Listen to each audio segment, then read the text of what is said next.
Being a minority in Hollywood is tough. You don't wait on Hollywood. Hollywood is a bank, and the decision makers don't get the content. I wouldn't be me if it wasn't for my brothers. My brothers, they always came back home. Keenan would put movies on while he went to a club. He goes, what's funny about that, and how do you make it funnier? I've been writing and producing since I was 19 years old. So you don't get to choose, Hollywood, how the fuck I'm gonna make you money. Marlon Wayans recently spilled the tea on some of the sickening secrets in their shows, and it seems that Tinseltown might owe the Wayans siblings a jaw-dropping fortune. So it wasn't that we never walked away from our franchise that we created. It was taken. However, this merely scratches the surface of the myriad challenges the Wayans brothers have encountered throughout their journey in the entertainment industry. And before we get into it, let's first talk about the first challenges the Wayans brothers faced in the industry. One of the early hurdles the Wayans brothers faced was the difficulty in finding a studio willing to embrace the type of offensive comedy that their family excelled at. Their groundbreaking and often boundary-pushing humor was met with hesitation from many studios. The industry's reluctance to take a chance on their brand of comedy served as a testament to their commitment to pushing the envelope. In the midst of these challenges, Shawn Wayans, alongside his brother Marlon, embarked on a creative journey that would result in the creation of a comedy classic. The Wayans brothers, driven by their passion for humor and their desire to make a mark in the industry, set out to write the screenplay for Don't Be a Menace to South Central While Drinking Your Juice in the Hood. Released in 1996, the film was a spoof of popular black coming-of-age hood movies from the 1990s. It offered a satirical take on the themes and conventions of these films while delivering a comedic narrative that resonated with audiences. Shawn's involvement in the film extended beyond acting. He played a significant role in writing the screenplay, showcasing his versatility as a performer and writer. Bringing Don't Be a Menace to the big screen was not without its share of hurdles. Despite the Wayans brothers' creative vision and the comedic gold they had crafted, finding a studio willing to embrace their unique brand of humor proved to be a daunting task. The film's unapologetically offensive comedy left many studios wary of taking a chance on it. Once the screenplay for Don't Be a Menace was complete, it was time to bring the film to life. However, the challenges did not end with securing a studio. The Wayans brothers faced the task of finding the right director to translate their vision onto the screen. The directorial choice would prove to be a critical factor in shaping the film's outcome. Shawn's observations about the director, Paris Barclay, highlighted the challenges they faced. While Barclay was an accomplished director known for his work in primetime dramas and the recipient of 2 Emmy Awards, his approach was not ideally suited to the comedic style that the Wayans brothers had envisioned. Aside from having their work rejected by studios, the Wayans brothers also faced challenges even with their successful films. For instance, the Scary Movie franchise was one of the most popular film series of the early 2000s. Does this shirt make me look gay? Nah, man. The comedic film spoofed several classic horror movies as they followed the life of protagonist Cindy Campbell. In the first film, Cindy and her friends are terrorized by a K while at high school, a storyline that poked fun at movies like Screamin' I Know What You Did Last Summer. The second film, which takes place while Cindy is in college, spoofs The Exorcist, Amityville Horror, Poltergeist, and the Rocky Horror Picture Show. Scary Movie 3 shows Cindy working as a news reporter and parodies The Ring, Signs, The Matrix Reloaded, and 8 Mile. Marlon Wayans, who portrayed the character of Shorty, has alleged that he and his brother Shawn were abruptly fired from Scary Movie 3 after Harvey Weinstein and his brother Bob declined the terms of their contract. At the time, the Weinsteins produced the franchise via Miramax Films. The Weinsteins are not the best or the kindest people to be in business with, Wayans said in an interview with Variety. They're very much an evil regime, I guess. They do what they want to do how they do it. And it can be rude and quite disrespectful. We couldn't come to terms on the deal.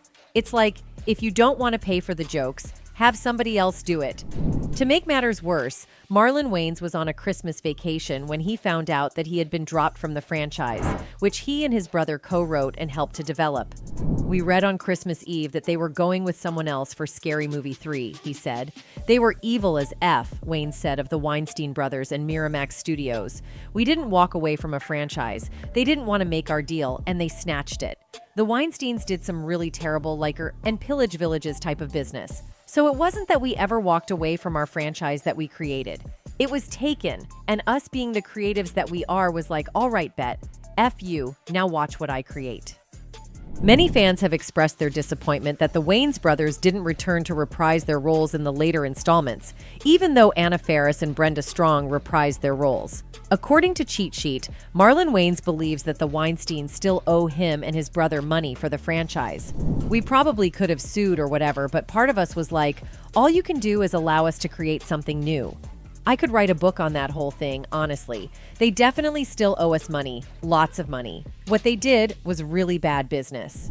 Despite the bad blood between the Wayans and the Weinsteins, Marlon and Shawn were invited back to be involved with Scary Movie 5. However, by that time, the brothers had moved on from the franchise. Marlon Wayans revealed that the franchise itself was tired by 2013 when the 5th installment was released. Another issue that probably affected the bond of the Wayans brothers is how they treated one of their own. In the entertainment industry since the early 80s, the Wayans family has made a significant impact on comedy, and Marlon has always credited his older brothers, Keenen and Damon Wayans, for blazing the family trail in stand-up, film, and television. However, it seems that being the baby of the family comes with its downsides, especially when it involves being the butt of abusive jokes from your own kin. As Marlon gears up for his comedy show in Houston, he drops some shady insights about a less than enthusiastic reaction from his older brother, Damon. According to Marlon, when he proposed both of them headlining separate gigs in the same town, Damon wasn't exactly thrilled. Marlon humorously recounted the exchange, saying, he goes, "Why you trying to take my ticket sales? No ugly? I don't want you uglying up the stage."